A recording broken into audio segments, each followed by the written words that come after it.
ஒரு ஊர்ல ஒரு நாடு. என்ன ஒரு ஊர்ல ஒரு நாடு?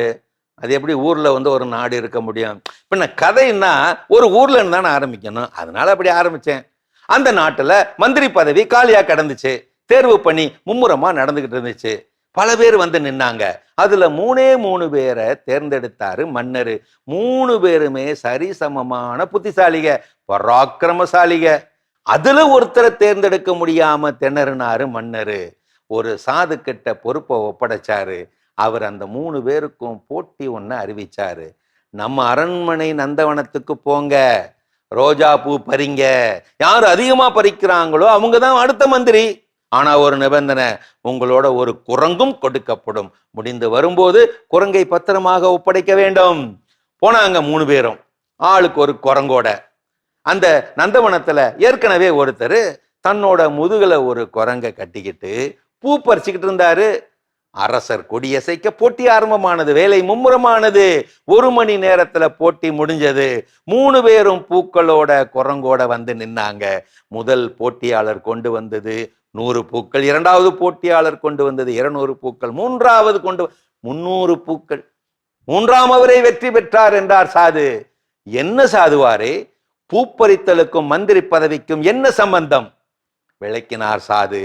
மன்னா, நந்தவனத்தில் நுழைந்த முதல் போட்டியாளர் அங்கே அவர் கண்ட ஆளை போலவே முதுகில் குரங்கை கட்டிக்கொண்டு பூ பறித்தார். முதுகில் இருந்த குரங்கு பின்னந்தலையையும் முதுகையும் பிராண்டி கொண்டே இருக்க நெளிந்து நெளிந்து தொந்தரவு செய்ததால் அவரால் 100 மட்டுமே பறிக்க முடிந்தது. 2ஆம் அவர் அதேபோல் செய்யாமல் கொஞ்சம் வித்தியாசமாக குரங்கை தன் வயிற்றிலே கட்டி கொண்டார். அவருக்கும் அதே கதிதான். ஆனால் குரங்கை கொஞ்சம் கட்டுப்படுத்த முடிந்ததால் 200 பூக்கள் பறிக்க முடிந்தது.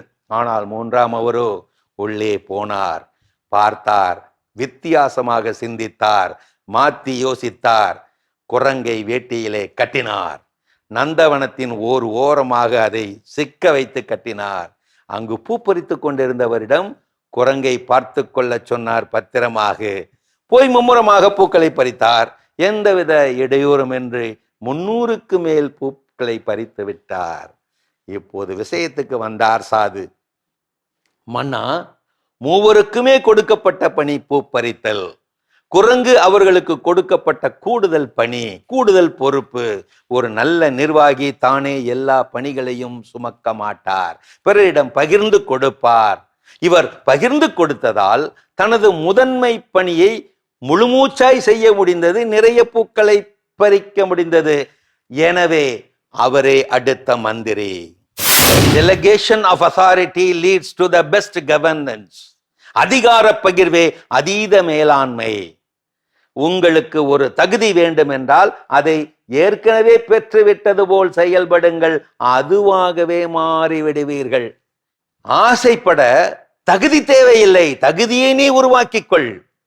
தகுதி மீறி ஆசைப்படக்கூடாது என்பது உண்மைதான். ஆனால் என்னுடைய தகுதி என்ன என்று நீ நிர்ணயிக்க கூடாது.